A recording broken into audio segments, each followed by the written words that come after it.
If you don't factor in a 50% correction, you shouldn't be in crypto. That's one. Secondly, unless you know what the hell you're doing, you do not use leverage. Fine. Those are the two simple rules. The rest is just hold on to your hats, expect the volatility, embrace it, because it gives you an opportunity to add to your positions. It gives an opportunity for the market to delever a bit, get rid of excess speculation that allows it to rise to the next level. But more important than that, I think a really big, important story, and I just tweeted about it just now. We just blew up $1 trillion of market cap of a major asset class in 14 days, 42% decline of an entire asset class. Some parts of that asset class went down 70 or 80% in a week, and nothing happened. We had a massive speculative over-leveraged washout bloodbath. If that had happened in any other market in the world, there would be exchanges going under, participants going under, the Fed bailing them out, the system freezing, collateral freezing, funding freezing, lending freeze, all of that. Not one of those things happened. In fact, it worked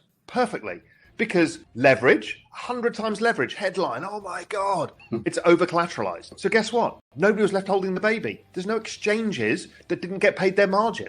It doesn't work that way. Had that happened in the stock market, Robin Hood will be tapping on the Fed saying, hey, listen, guys, we need some cash here because we didn't get paid on our margins. Doesn't happen in crypto. What about the rehypothecation of assets and the collateral?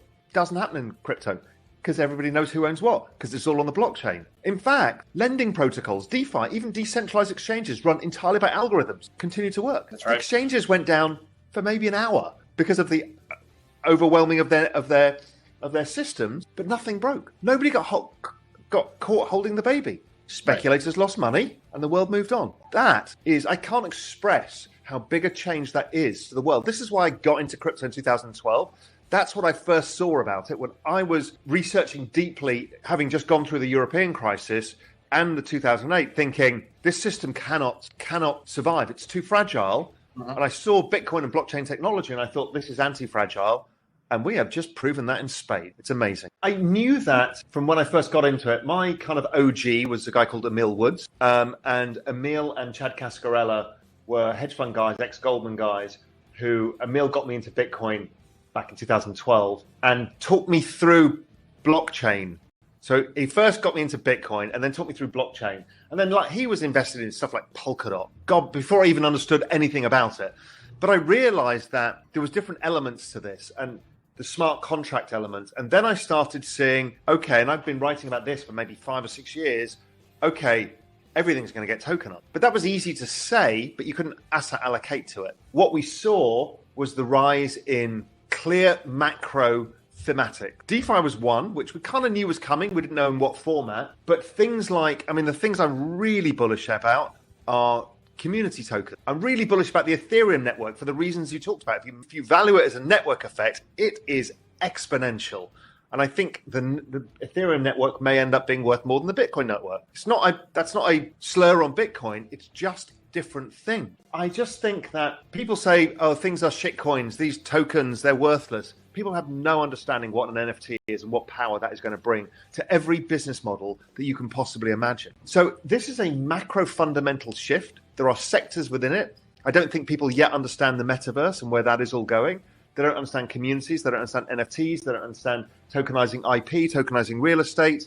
They don't understand a lot of this yet because people are still saying, should I buy Bitcoin? Are the government going to ban it? Meanwhile, as you well know, there is a massive, massive new world being built out. So it was that realization that made me realize that I didn't want to own just Bitcoin and I didn't want to own just Ethereum. Now, I don't know what's going to win in this because some things need to get network adoption.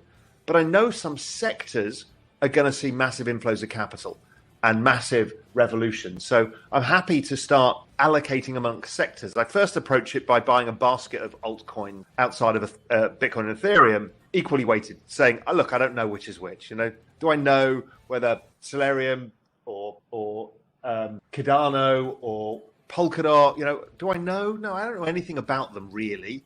And it's not my job. I'm a macro guy. So I allocate to the space and say, I'll figure it out as we go, but let's get some allocation.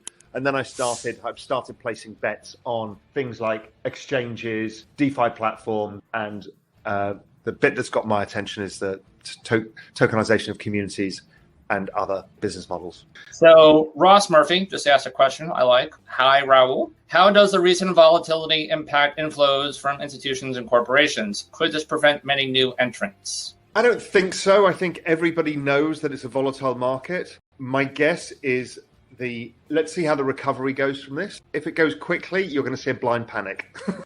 I know what people are like, right? If this goes back up quickly, there's going to be a blind panic.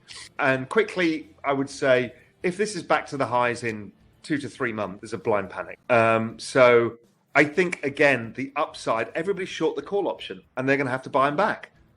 So that's how I think about it. The worst thing for crypto would be an 18-month sideways range, because that would keep people out because they don't get FOMO'd in, and it's not cheap enough for the value guys. So my view is the speed of the upside will bring people back in. So another question from David Beer a few minutes ago. Bitcoin is considered by many an inflation hedge.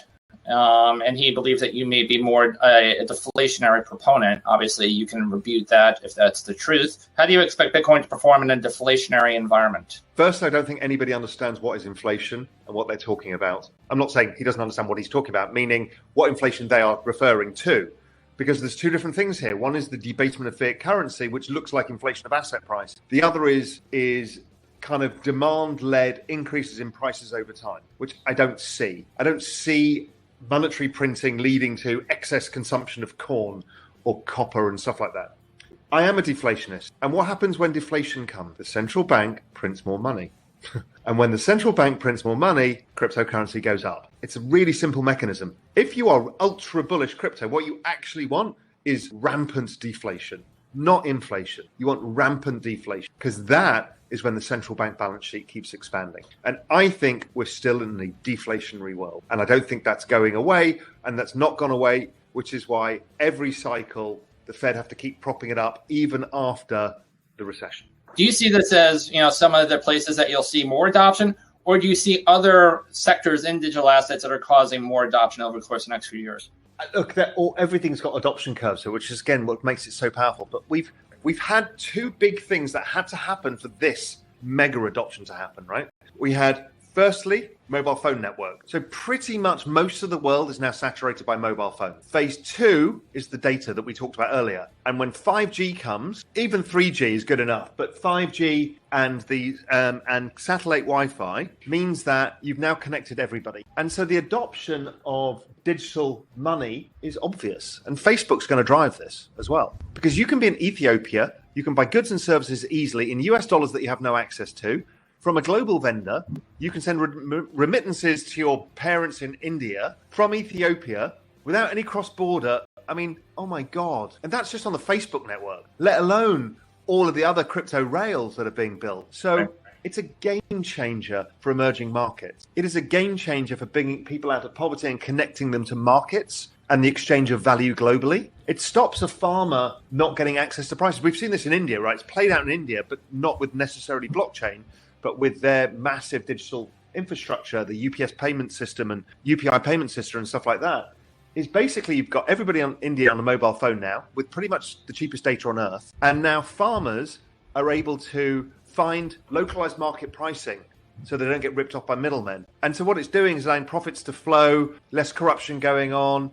That gives them more money. They're now getting instant access to bank accounts. They're then able to transfer money. This whole thing balloons. And India is going to be the great example, but it's going to help everywhere.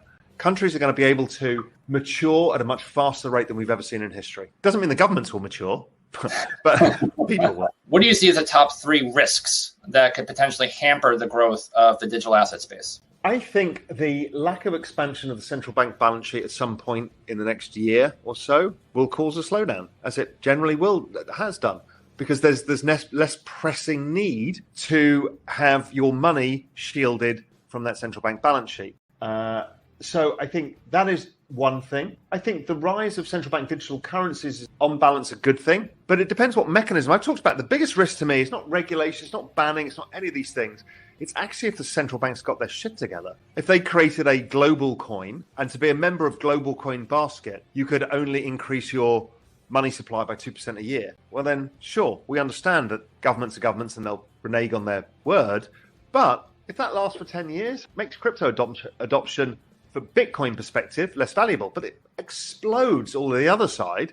This is the thing about, we talk about things and people think about Bitcoin always, right? Well, we don't need the money then, the store of value. Well, I'm sorry, but Bitcoin is going to be dwarfed by the rest of this digital asset space. It's going to be much bigger because every business model on earth is about to be disrupted by all of what's going on. So even if Bitcoin itself doesn't go up, we will see a massive expansion in the space. Now, I understand that Bitcoin is the anchor asset and things revolve around it. Will that always be so? I don't think so, but maybe. Like the S&P is the anchor asset to world equity markets. That's okay, but it doesn't mean you're not going to have tons of opportunities. And exactly, again, without blowing your guys' trumpet, but that's why stuff like ARCA becomes very interesting over longer term cycles, because there will be points when projects have value and the market won't realize it because it's worried about Bitcoin going up and down. But that's the time when you guys have to do your homework. And that's good because there will still be alpha to be generated doing that. I strongly believe in that.